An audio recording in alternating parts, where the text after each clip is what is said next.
Bir dəqiqə. Salam, hörmətli abituriyentlər.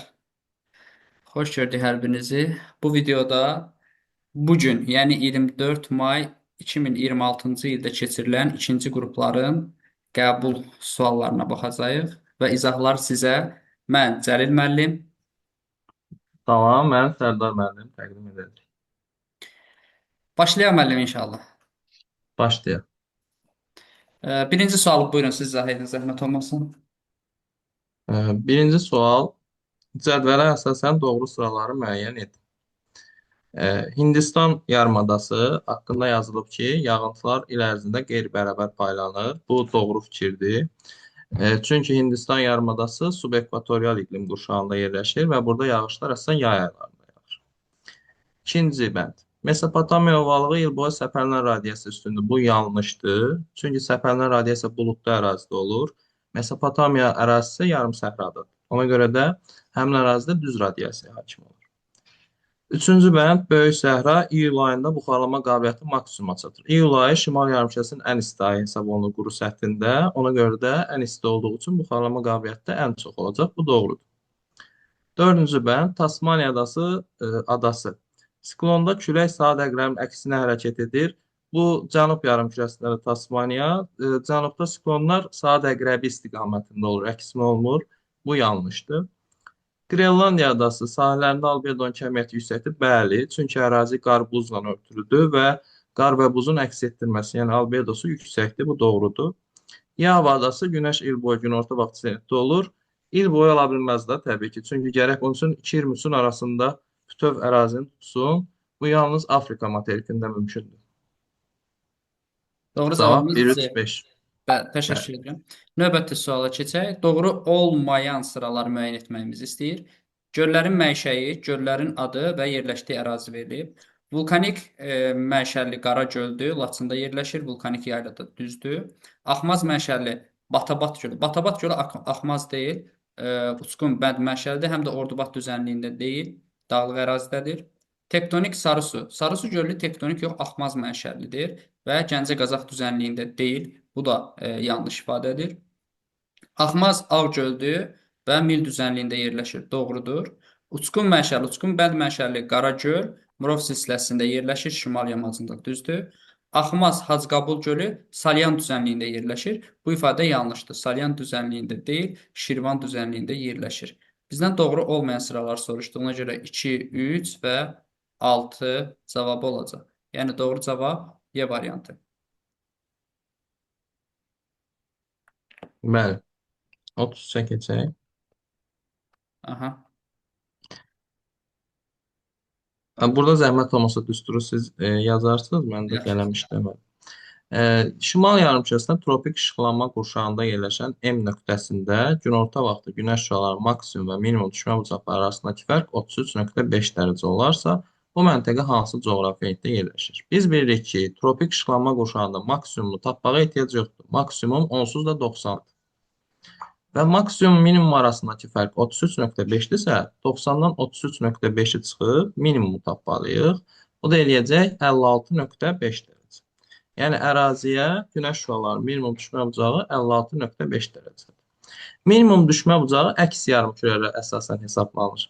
Yəni biz burada düsturda plusdan istifadə edəcəyik. Bunun üçün yazırıq 90 çıxılsın. Coğrafi enliyi bilmirik x. Üstə gəlinsin 23,5. Yəni əks yarımkürədədir günəş. Biz minimumu tapmağa çalışırıq. Bərabərdir 56,5. Burada x plus 23,5 bərabərdir 90 çıxılsın 56,5, yəni 33,5. X bərabərdir 33,5 çıxılsın 23,5.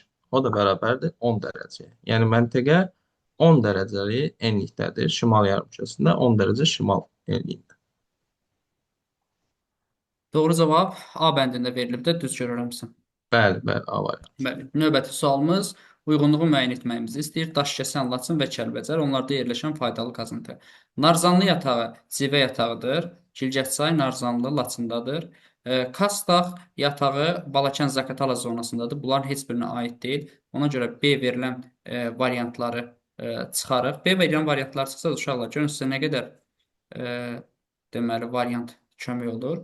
Sonra ipək Laçındadır, xromit yatağıdır. Göydərə Kəlbəcərdə xromit yatağıdır. Hamançay Daşkəsəndə dəmir yatağıdır. 1D, 2 AC, 3Y. Doğru cavab D variantı olacaq. Bəli. 35-ə baxırıq.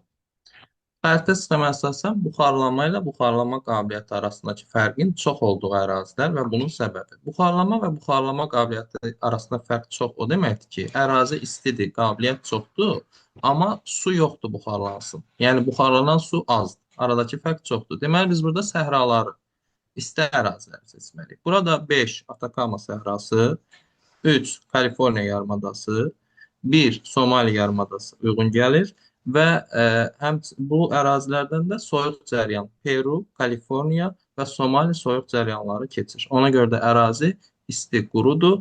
Buxarlanma ilə buxarlanma qabiliyyəti arasında fərq böyükdür. Hə, doğru cavab A bəndində verilmişdir. Xəritə sxemində hərflərlə göstərilmiş ölkələr əhalisinə aid olan ümumi xüsusiyyətləri seçin. Burada A. Amerika Birləşmiş Ştatları, B. İtaliya göstərilməli yoxsa gözüm yaxşı seçmir. Deyəsən Fransa oxşuyur, amma Hə, İtaliya, Fransa ikisi də yaxınlaşdıraq. eyni səviyyəli ölkədir, ona görə çox fərq eləməyəcək məncə. Yaxşı. İtaliyanın şimalı ilə Fransanın şərqi Ya arasında bir yer. İsveçrədə o, hə İsveçrədir. Fransada ola bilər və İsveçrə. inkişaf etmiş bir ölkədir. Xəritə sxemində göstərilən uyğun təbii artımın birinci tipi xarakterikdir. C variantda Avstraliyadır. C-də də Avstraliya ölkəsi verilib. Əlbəttə ki, biz bilirik ki, Qərbi Avropa ölkələridir. ABŞ, Kanada və Avstraliyada təbii artımın birinci tipi xarakterikdir. İnkişaf etmiş ölkələr olduğuna görə burada təbii artım aşağıdır. Əhalinin yaş tərkibində uşaqların sayı daha çoxdur. Əksinə, burada yaşlıların payı çoxdur, uşaqların sayı azdır. İqtisadi fəal əhalinin əsas hissəsi kənd təsərrüfatında çalışır. Burada 3-cü, 4-cü sektorlarda çalışır fəal əhali. Əsasən emiqrasiya gedənlərdir. Bura isə immiqrasiya regionlardır. Bura gələnlər çoxdur, gedənlər yox. Urbanizasiya səviyyəsi yüksəkdir. Bu inkişaf etmiş ölkələr üçün xarakterikdir. Əhalisi Hind-Avropa dil ailəsinə, əsas hissəsi Hind-Avropa dil ailəsinə aiddir. Bu da doğru ifadədir. Deməli, 1, 5, 6 doğru cavab. Yəni, burada inkişaf etmiş ölkələrə aid olan xüsusiyyətləri seçəcək. C bəndi düzgün bənddir. 37-yə baxaq zəhmət olmasın. Bəli. Burada bizə çaylar verib, çayların töküldüyü dənizi verib, yəni mənsəbin yerləşdiyi dəniz və mənsəbinin yerləşdiyi ölkə. Mekong çayı Hindçin yarımadasından axır və üzü cənuba doğru Cənubi Çin dənizinə tökülür. Həmin ərazidə də Vyetnam ərazisinə düşür. Ona görə 1, 2, D götürürük. Bir dənə variant qalır onsuz da bunu götürəndə. Nil çayı Aralıq dənizinə tökülür və Misir ərazisində bu baş verir. Yukon çayı isə Bering dənizinə tökülür. O da Amerika Birləşmiş Ştatlarının Alyaska ştatında olur. Ona görə də bu da ABŞ ərazisindən düşür. Deməli 1, 2 D, 2, 3 C və 3 A variantlarını götürəcək. E variantı doğru bənddir. Uyğunluğu müəyyən edin. Aral dənizinin quruma səbəbi və Aral dənizinin qurumasının nəticələri. Litosfer havaların hərəkəti heç birinə aid deyil. Yəni, Aral litosfer havalarının sərhəddindən kənarda, platformada yerləşir, cavan platformada. Duzlu toz fırtınalarının torpağı yarı-sala salması. Bu nəticəsidir. Aral dənizinin quruması nəticəsində ərazi səhralaşmaya çevrilir və güclü toz fırtınaları baş verir. Bura 2 gedəcək. Suvarma tələbatının artması, bu suvarmanın tələbatının artması qurumasının deməli səbəbidir. Çünki ərazidə suvarma tələbatı artır, çaylar suvarmada istifadə olunur və əlbəttə ki, bura gələn Amudarya, Sırdərya çayları quruyur və dənizin sahəsi azalır. Yəni səbəb budur. Səhra landşaftı sahəsinin azalması əksinə artır. Ona tökülən çayların su sərfinin artması elə bir şey yoxdur, əksinə azalır. Doğru cavab 1-ə 3, 3-ə isə 2. D variantı. Çox qəşəng sualdır, çox məntiqi bir sualdır. 9-cu suala Biraz baxaq. uşaqların məntiqi analiz qabiliyyəti orada tələb olunur. Bəli. Xəritə sxemdə hərflərlə göstərilmiş ölkələr üçün ümumi olan xüsusiyyətlər. Deməli, A. Somali, B. Liviya, C. Yəmən. Görək bunların ortaq xüsusiyyətləri nələrdir? Tropik hava kütlələrinin təsirinə məruz qalır. Bəli. Çünki Somali subekvatorialdadır, qışda bura tropik gəlir. Liviya tropikə düşür elə özü, Yəmən də özü tropikə düşür. Ona görə tropik hava kütlələrinin təsirinə məruz qalırlar. Bu ortaq cəhət. İnsan inkişaf indeksinin yüksək olduğu yox, aşağı olduğu ölkələrdir. Kasıb ölkələrdə əsasən də Yəməndən Somali. İqtisadi fəal əhalinin əsas hissəsi 3 və 4-cü sektorda yox, 1-ci sektorda və Liviyada 2-ci sektorda çalışar. 3 və 4 inkişaf etmiş ölkələrdə xidmət və informasiyadır. Bunlara aid oluna bilməz. Əhalinin əsas hissəsi Afroasiya dil ailəsinə mənsubdur. Bəli, bunlar hamısı Afroasiyanın Sami-Hami qrupunda yer alırlar. Ərazilərində günorta vaxtı şaquli cisimlərin kölgəsinin olmaması müşahidə edilir. Bəli, bu ölkələrin hamısında günəş zenitdə olur. Liviyanın cənubundan keçir tropik xətt. Liviyada tam olmur, bir hissəsində olur. Amma bizdən də onsuz da bir hissəsində soruşurdu. OPEC təşkilatına üzvdülər. Yəmən və Somali OPEC-ə üzv deyil. Ona görə də bunu götürə bilmərik. Cavabımız 1, 4, 5 A variantı olacaq. Bəli. Keçirik növbəti sualımız məsələdir. Qəbulda tez-tez və sınaqlarda tez-tez gördüyümüz bir məsələ nümunəsidir. Deyir, kəsmə yüksəkliyi 5 metrdir. Bunu əsasən müəyyən edin. Və A-nın birinci hündürlüyünü tapaq. 100 metr, 95 və 85 metrdir. Bax, 100 metr, 100-dən çıxdıq 5-i. Bu elədir 95. Bu 90. A-nın yerləşdiyi horizontal isə 85 metrdir. Sonra 85 metrdən qalxdı horizontal 110, 115, 120. 120-yə sonra düşdü təzədən B-yə. B-imizin Mənim A də 90-a düşmür. 90-a düşdü. Bax 100, 95, 90. Axı bundan bir dənə də aşağıda var. Yox, mən 90 üstünə bir dəqiqə. Yox, siz orada 1, hər şey 1, qələm 1, işarəsi düşüb deyə səhv görürsünüz. Baxın, 100-dən aşağı 95 100, sonra adı. 95, 90. Hə, 90-dır, yaxşı, 90-dır. Bu 110, 115, 120 oldu ən hündür. Sonra bu da 110, 105. B nöqtəsinin hündürlüyü 105-dir. Deməli A 90, B isə 105 hündürlüyündə və hündürlüyümüz təxminən bu formada bir qrafik olacaq. Bu da uyğun gəlir. Deməli A variantı olmaz, C variantı olmaz.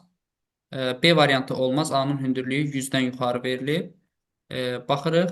C variantı doğru variantdır. Daha doğrusu D variantı.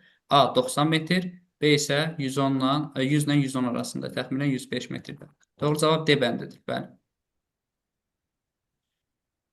41-ə baxaq. Fiziki coğrafi rayonlar verilib və onlara uyğun xüsusiyyətləri seçməliyik. Dağlıq Şirvan, Küraraz və Gəncə. Əkinçi inkişafı qış otlaqlarının sahəsini azaldır. Qış otlağı deyirsə biz düzənlik ərazi seçməliyik. Bu təbii ki, Küraraza uyğun gələcək. Meandr və axmazların yaranması imkanı genişdir. Yenə düzənlik ərazi seçməliyik. Kür çayının meandr və axmaz mənşəli göllər Kürarazdadır. Yayı quraq keçən mülayim isti iqlim yarımtipi Böyük Qafqazın cənub-şərqində olduğu üçün burada Dağlıq Şirvana götürə bilərik. 1-ə C-ni götürəcəyik. Gölləri uçqun bənd mənşəlidirsə, bu Göygöl, Maral göl, bu göllərdən söhbət gedir. Söhbət Gəncədən gedəcək burada.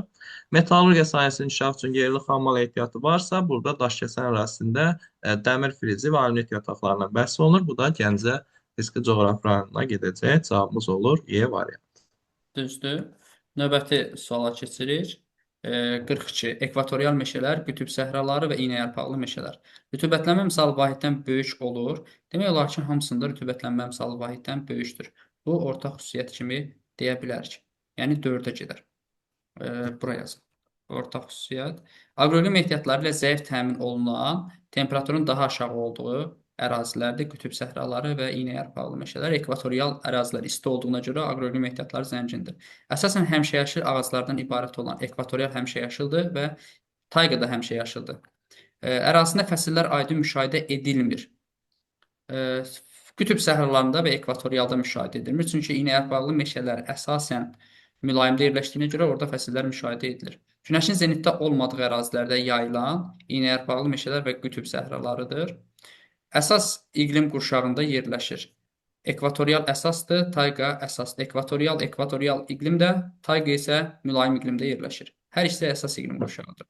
Mənim hamısına Qütb düşür. səhraları da, bəli, əsasda arktik səhradır, düzdür. Bu ortaq xüsusiyyət gedəcək. Ortaq xüsusiyyət 1.6. Yalnız bir bənddə verilib. Sonra kimyəvi və üzvü aşınma intensivdir. kimyəvi və üzvi deyirsə, burada rütubətin və yaşıllığın, bitki canlı aləminin çox olduğu ərazilərdən gedəcək. Deməli, 1-ə 4, 2-yə 3, 7, 3-ə 2, 5, 4-ə isə 1, 6. Doğru cavab B bəndində verilmişdir. Yəni, 43-ə baxaq.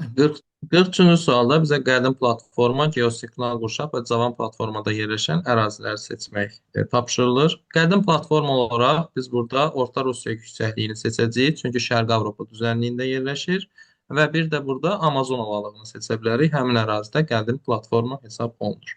Geosignal qurşağı litosfer dağlarının sərhəddində olan Meksika yaylası və Türkiyə ərazisində yerləşən Pont dağlarını götürə bilərik. Hər ikisi geosignal ərazidir. Cavan platforma isə Qərbi Sibir, Turan ön Qafqazdır. Burada da bizə Qərbi Sibir verilib. Ona görə cavan platformaya da C-ni seçəcəyik. A, Y, B, D, C cavab B variantı. B variantı doğru cavab oldu. Yəni burada şagirdlər cavan platformanı bilməklə, məsələn, 3-ə C getdiyini bilməklə görün neçə dənə variant Yəni çıxarır. Yəni, cavab çıxır birbaşa. hə, yəni bu nisbətən rahat sual nümunələrindən biridir. Cavan platformalarda biz dəfələrlə dərslərdə Yəni bildirmişik. Ona görə bildim. yazmalıdır əslində. A iqtisadi rayonun relyefi kürboyu düzənliklərdən, yüksəkliklərdən və dağlardan ibarətdir. Bu rayonda qızıl, mis, əhəngdaşı və daş salahlı. Bax bu daş salahlı deyir ki, mən Qazaxdayam. Hə. Qazax da hansı iqtisadi rayona aiddir? Əlbəttə ki, Qazax Tovuz iqtisadi rayonuna aiddir. Və A iqtisadi rayonuna aid olmayan xüsusiyyətləri seçin. Üzümçülük, kartofçuluq, taxılçılıq, heyvandarlıq inkişaf etmişdir. Bu, əlbəttə ki, doğru ifadədir. Gədəbəy Tovuz kartofuna görə fərqlənir. Əlbəttə ki, dağ çölləri olan ərazilərdə taxılçılıq, heyvandarlıq demək olar ki, hər yerdə var. Üzümçülük də ki, həmin ərazilər üçün xarakterik olan, məsələn, Qazax, Tovuz ərazilər üçün xarakterikdir. Həmçində Şəmşir fərqlənir. Tərkibinə daxil olan bütün inzibati rayonların xarici ölkəyə çıxışı var. Bu ifadə də yanlışdır. Şəmşirin dediyi ki, xarici ölkəyə çıxışı mövcud deyil.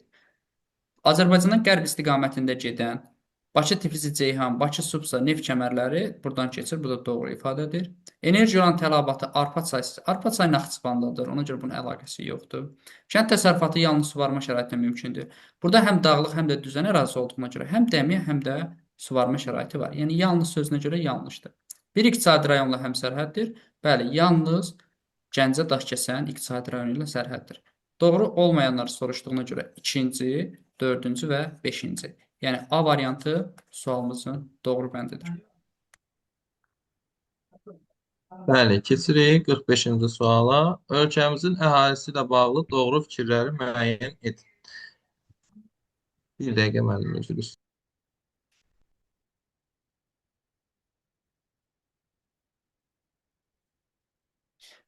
Mən izah edim, zəhmət olmasa siz o bir sual izah edərsiniz olar. Ölkəmizin əhalisi ilə bağlı olan doğru fikirləri müəyyən edin. Əhalinin yaş tərkibində uşaqlar Gəldim, üzr üstünlük istəyirəm. təşkil edir. Siz növbəti davam edərsiniz 2 dənəsini olar. Olar, olar. Bəli. Əhalisinin yaş tərkibində uşaqlar üstünlük təşkil edir ifadəsi bu respublikamız üçün orta yaşlılar əslində üstünlük təşkil edir bizdə. Yəni yaş kateqoriyasını 3 yerə bölsək, uşaqlar, orta yaşlılar və yaşlılar. O zaman burada orta yaşlılar üstünlük təşkil edir.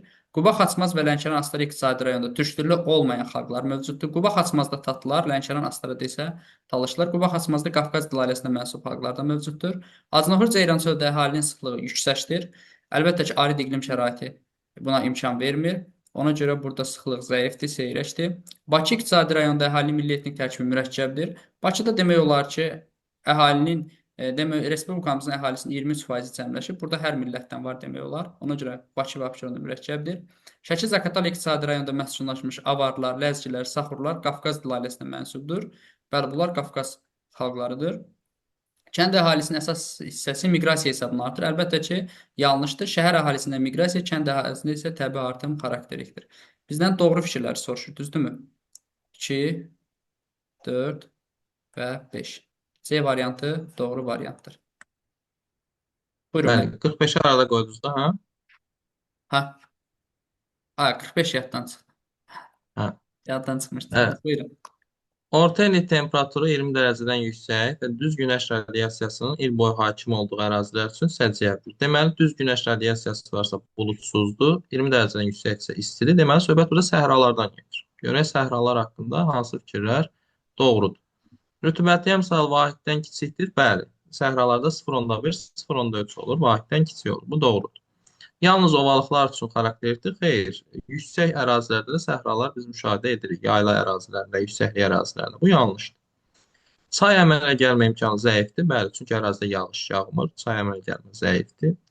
Enən hava axınları üstündür. Bəli, enən hava quruluq yaradır, qalxan hava rütubət yaradır. Ona görə səhralarda enən hava üstündür. Sutkalıq temperatur amplitudu böyük olur səhralarda. Burada yazır yaranmır. Yanlışdır. Kimyavi və üzvi aşınma yox, səhralarda amplitud fərqindən fiziki aşınma baş verir. Ona görə də cavabımız 1, 3, 4. 47-ni də mən oxuyum. Bəli, 48-i buyurun. istəyirsin. Çox yaxşı. Metallurgiya kombinatları əsasən yerli və ixal edilən daş kömür və dəmir filizi ilə işləyən ölkələr. Deməli, birinciyə biz özünün daş kömürü və dəmir filizi olan ölkələri seçməliyik. İkinciyə isə alıb düzəldənlər, yəni özündə olmasın. Bunları seçməliyik. Baxırıq. Kanada, İsveç, Böyük Britaniya. Kanada, İsveç, Kanadada dəmir filizi də var, daş kömür də var, amma İsveçə biz daş kömür deməmişik. Böyük Britaniyanın dəmir filizi ehtiyatı deyilməyib. Ona görə bu variant yanlış olacaq. Qazaxıstan, Hindistan, Yaponiya. Burada Qazaxıstan, Hindistan olar, amma Yaponiyanın özünün heç bir təbii sərvəti yoxdur demək olar ki, ona görə bu yanlış olacaq. Çin, Rusiya, Car, üçü də var. Həm dəmir filizi, həm daş kömür üçündə də var. Bunu götürə bilərik. Fransa, İtaliya, Yaponiya isə üçü də alıcıdır. Yəni alır, aldığı məhsulda nəsə düzəldir, satır. Ona görə C variantı doğru olacaq. Rusiya, Fransa, Kanada. Fransanın bu ehtiyatları dəmir filizi əsasən yoxdur. Kömrü var, amma dəmir filizi yoxdur. Çexiyanın da, Qazaxıstanın özünün isə həm dəmir filizi, həm daş kömrü var. Ona görə D variantı yanlışdır. Ukrayna, Çin, Rumıniya. Rumıniya təbii ki, burada biz daş kömrü və dəmir filizinin adını çəkməyəcəyik. Avstraliya özü isə satıcıdır, alıcı deyil. Ona görə də cavabımız olacaq C variantı. Bəli, keçək növbəti sualımıza 48 nömrəli tapşırığa. 48 nömrəli tapşırıqda uyğunluğu müəyyən etməyimizi istəyir. Ərazisində Buzat yarımadası yerləşir. Buzat yarımadası Qazaxıstana aiddir. Qırğızstanla sərhəddi mövcud deyil. Qırğızstanla sərhəddi, deməli, Türkmənistanın Qırğızstanla sərhəddi. Qazaxıstan bütün türk dövlətləri ilə sərhəddir. Ona görə bu B-yə gedəcək. Əhalisinin əsas hissəsi türk dil qrupunun Bulqar qrupuna aiddir. Bulqar heç biri deyil. Ərazisində çöl və meşə çöl təbii zonası yayılmışdır. Çöl və meşə çöllər Qazaxıstandadır, Türkmənistanda yoxdur. Çayları yalnız daxili xaric sövzəyə aiddir. Qazaxıstanın bəzi çayları var ki, onlar Şimal Buzlu okeana aiddir. Doğru cavab A, D, B, Y. A variantı sualımızın doğru. R-lərə yazmamış mən deyim, Cəlil müəllim orada Qazaxıstan bütün Mərkəzi Asiya dövlətlərinin sərhədli olduğunu demək istəyirdi. Yəni Bütün Türkiyənin sərhədi yox. Mərkəzi Asiyada yerləşən bütün türk dövlətləri ilə sərhəddir demək istədik. Bəli. Mərkəzi Asiyada olan digər bütün türk dövlətləri ilə sərhəddir. Hə, o mənada, yəni bu fikrim türklərə getdi ona görə. Buyur 49-cu sualı. Üzvü aşınmanın zəif getdiyi məntəqələr, üzvü aşınma canlı aləmin çox olduğu ərazidə olur. Zəif gedirsə, deməli canlı aləm yoxdur. Biz bura isti, quru və yaxud dağın, yüksək dağlıq əraziləri seçə bilərik. Məsələn, isti quru ərazilər nümunə olaraq Acınoğur Ceyran çöl 6 rəqəmini götürə bilərik. Cənub-Şərqi Şirvan 1 rəqəmini götürə bilərik. Naxçıvan düzənlikləri 4 rəqəmini götürə bilərik və Kür-Araz ovalığı 5 rəqəmi. Hamısı yarım səhra landşaftındadır. Ona görə də burada üzvü aləm zəifdir və üzvü aşınmada zəif gedir. 1, 4, 5, 6 cavabımız olur D variantı. Bəli. Növbəti sualımız müvafiq olaraq suvarmada əsasən yayda və qışda istifadə olunan çaylar. Suvarmada yayda istifadə olunan çaylar yayın quraq keçdiyi ərazilər üçün xarakterlikdir. Məsələn, Mekong çayı və İrabadi çayı musson rejimli çaylardır. Bunlar Mekong çayı Cənub-Şərqi Asiyadadır, İrabadi çayı da Cənub-Şərqi Asiya deyə bilərik. Burada yayda onsuz da musson yağışları yağır. Yağış yağanda çaydan suvarmada istifadəyə ehtiyac yoxdur. Yayda dəmiyə əkinçiliyi olur burada. Sonra Yenisey, Lena. Bunlar ümumiyyətlə il boyu suvarmada istifadə olunmayan çaylardır. Po, Fərat çayları. Bunlar Aralıq dəniz iqliminin çaylarıdır və ona görə də əsasən bunlar, bəli, yay ilə qış yağıntılı keçdiyinə görə yayda su varılmada istifadə olunur. Qanq və Mekong çayları isə muson rejimli çaylardır. Həmin bu ərazilərdə yay yağıntılı, qış isə quraq keçir. Ona görə Qanq və Mekong çaylarından qışda su varılmada istifadə olunur. C variantı olacaq. Ob çayı demək olar ki, il boyu istifadə olunmur. Xuanxe yansız çaylarından qışda suvarmada daha çox istifadə edilir. C variantı sualımızın doğru variantıdır. Növbəti sualımıza keçək. Bəli, 51-ci sual. Diaqramda Azərbaycanda yayılan iqlim tiplərinin faizlə nisbətinin təqribi bölgüsü verilib. Bu iqlim tiplərinə aid olan düzgün fikirdir. Biz deyirik ki, Azərbaycanda ən çox yayılmış iqlim tipi yarım-səhra quru çöldür. 50%-ə qədər ərazimiz tutur. Ona görə 1-ə uyğun gəlir yarım-səhra. 2 30%-dir. Bu mülayim isti iqlimdir. 3 isə 20%, bu isə soyuq iqlimdir. Şollar düzü yarım səhrada yerləşir. Bir anı seçəcəyik. Orta Araz təbii vilayətində, yəni Naxçıvanda mülayim isti iqlim yoxdur. Bunu 2-yə seçəcəyik. Lənkəran ovalı, Qanıq-Əyərçay hər ikisi mülayim isti iqlimdə yerləşir. Bunu 2-yə seçəcəyik. Pambıq əkinləri daha çox bizdə quru ərazilərdə, Kür-Araz ovalığındadır. Ona görə bunu yarım səhra olan 1-ə seçəcəyik. Yüksək dağlı ərazilərdə isə təbii ki, soyuq iqlim müşahidə olunacaq. Yeni də 3-ə seçəcəyik. A, D, B, C, Y cavabımız olur Y variantı.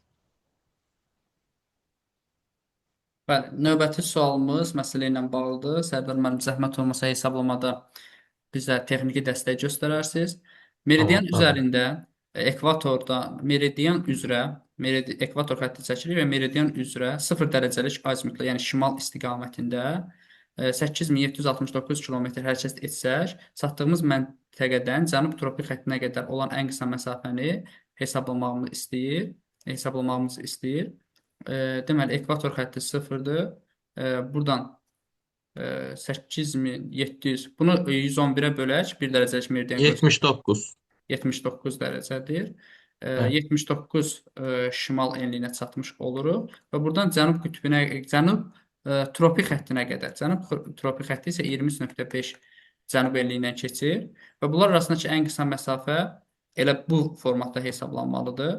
Biri şimal, biri cənub enliyində olduğuna görə 79 plus 23.5 dərəcə.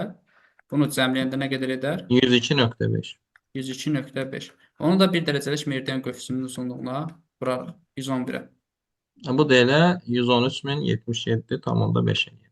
B variantı doğru bənddir. Növbəti sualımız məsələdir yenə. Okeanın müxtəlif çökəklərinə exolotdan göndərilmiş səs siqnalı birinci çökəkliyin dərinliyinin 6900 metr, ikinci çökəkliyin dərinliyinin 4800 metr olduğunu müəyyən etmişdir. Bu çökəklərə səs siqnalının gedib qayıtma müddəti arasındakı fərqi hesablayın. Gəlin birinci bu çökəklər arasındakı məsafəni hesablayaq. Bunun üçün 6900-dan 4800 çıxacağıq. Çökəklər arası məsafə olacaq 2100 metr. Bizdən çökəklərə həm gedib, həm qayıtmanı istəyir. Ona görə biz bu 2100-ü 2 dəfə getmiş olacağıq. Yəni 2100-ü 2-yə vurub 4200 yazacağıq. Aradakı fərq olacaq 4200 metr. Və nəzərə alsaq ki, exolot 1 saniyədə 1500 metr yol gedir. Exolotun səs siqnalı 4200-ü 1500-ə böləcəyik. Cavabımız olacaq 2,8.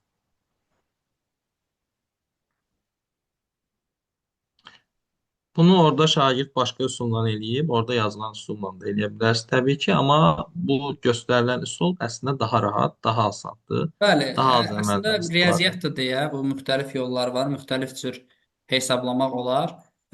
Yəni əsas odur ki, nəticə düz Cavab, olsun, eyni hə, nəticəyə gəlir. Bəli, 54 nömrəli tapşırığa baxaq. Ölkənin qonşu ölkələrə nəzərən mövqeyi makro mövqeyidir. Bu yanlışdır, mikro mövqeyi olmalıdır bu.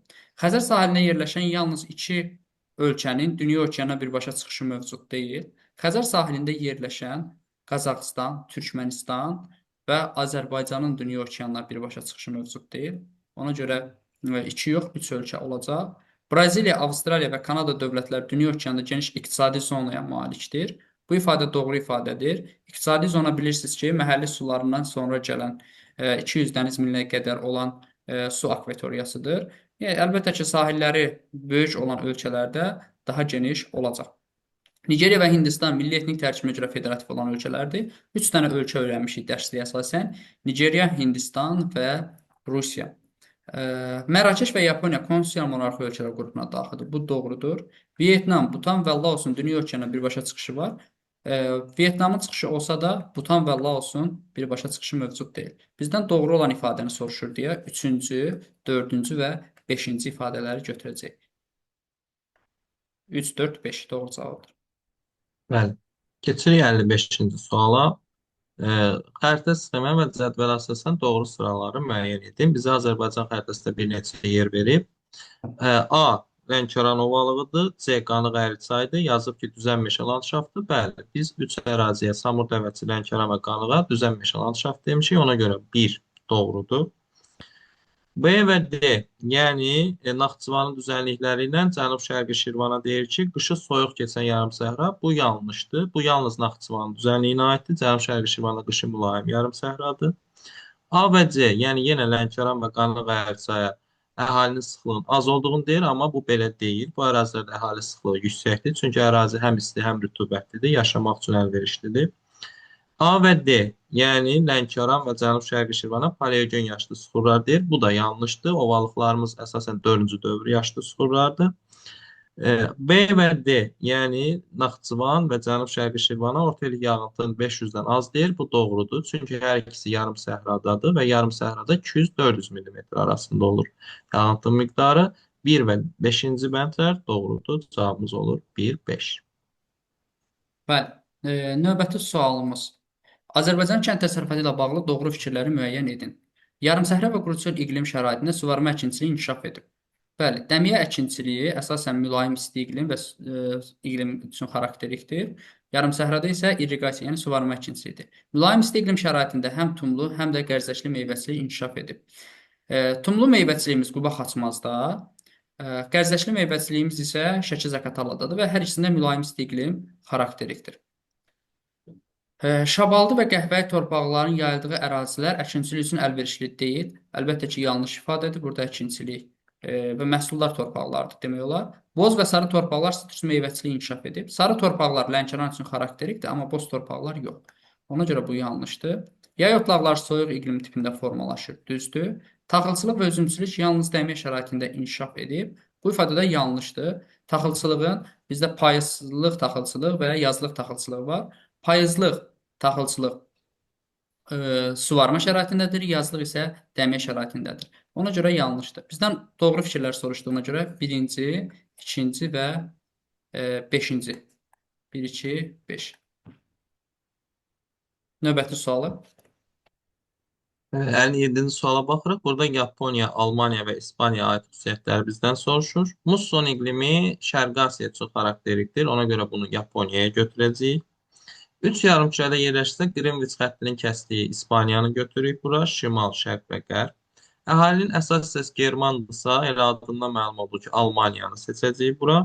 Zeytun istehsalı Aralıq dənizi sahil ölkələrdə olduğu üçün İspaniyanı seçəcəyik.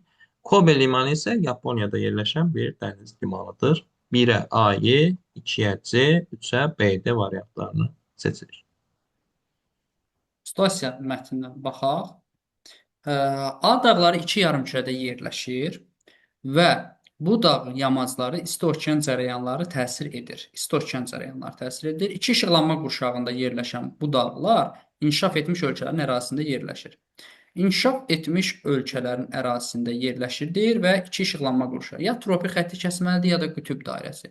Və deyir, A dağlarının yerləşdiyi yarımadanın sahilləri bir neçə dəniz sularıyla yürür. Deməli, A dağları yarımadada yerləşir. Və yarımadada yerləşən dağlar, əlbəttə ki, Skandinaviya dağları yadda saxlaya bilərik. Biz burada Kiçik Asiyada Pont, Tavr və yaxud da ki, Apennin dağları və yaxud da ki, Krım dağları ağlımıza gələ bilər. Amma burada deyir ki, iki işıqlanma qurşağında yerləşir.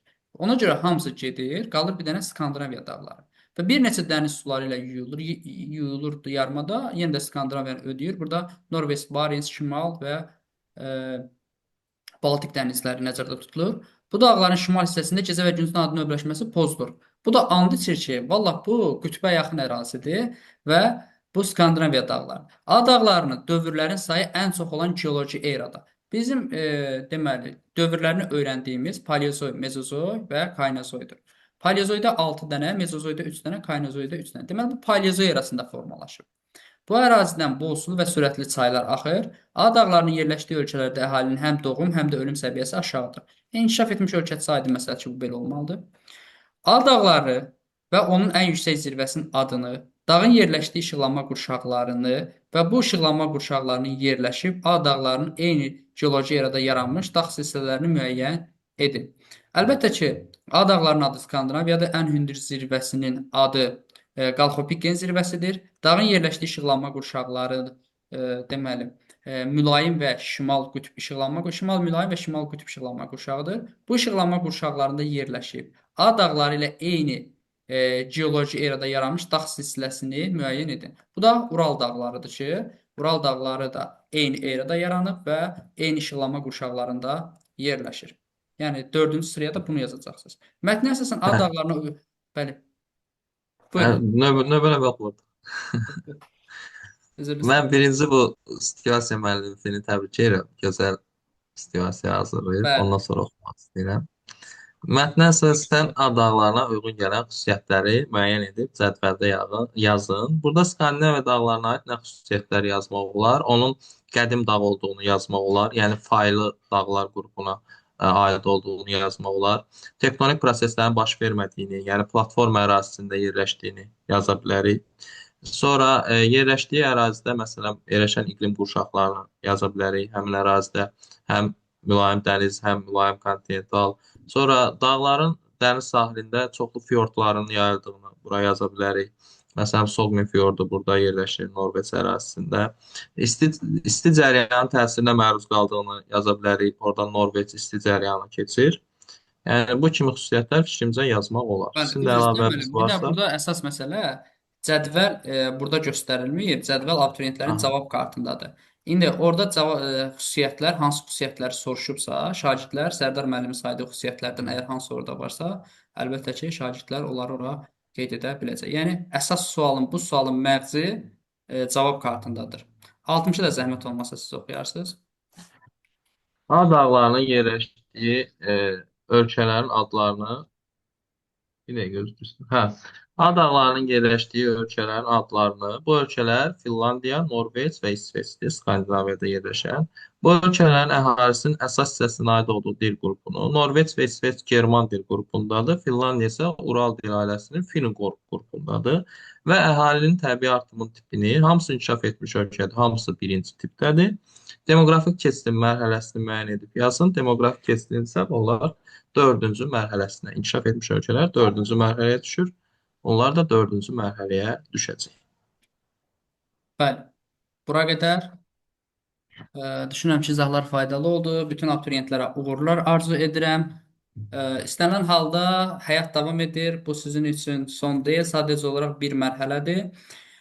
Bu mərhələni keçən şagirdlərə uğurlar arzu edirəm. Keçməyənlərə isə növbəti ikinci şansla ciddi hazırlaşmaqlarını arzu və tövsiyə edirəm. Buyurun Bəli, müəllim. mən də şagirdlərə uğurlar arzu edirəm. Fikrimcə suallar normal səviyyədə idi. Yəni nə çox çətin deyildilər, nə çox asan deyildilər və buradakı sualları biz şagirdlərə dəfələrlə dediyimiz şeylərdən çox düşmüşdü. Yəni məncə şagirdlər bunu rahatlıqla yaza bilərdilər. Yəni yaxşı çalışsaydılar, yaxşı nəticə göstərmək olardı. Bəli, sözünüzə qüvvət. Suallar, çətin sual da var idi. Orta və asan suallar da var idi. Əsas odur ki, qıcıq yaradacaq suallar yox idi. Bəzi imtahanlarda olur ki, əvvəlki illərdə də qəbul imtahanlarında olur ki, sualların çətinliyi bir yana, sualları oxuyanda müəllimin özünə qıcıq gəlir ki, bax bu nədir imtahana salınıb. Amma fikrimcə çətin suallar burada olsa da, asan orta suallar olsa da, o tip suallar yox idi. İndi Sərdar müəllim də yəqin ki, fikrimizlə razılaşar. Bəli, o bəzən görürsən ki, gedirlər o küncdə, bucaqda qalmış harda bir şey var çıxardıb yazırlar ki, qoy bu çətin sual xarakterli olsun, amma Hı. belə normal idi fikrimcə. Yəni Belə. Şagirdlərə uğurlar arzu edək, onları çox gözlətməyək. Onlar bizdən izah gözləyirlər. Sağ olun bəli. müəllim, təşəkkür edirəm. Sağ olun, mən də sizə təşəkkür edirəm.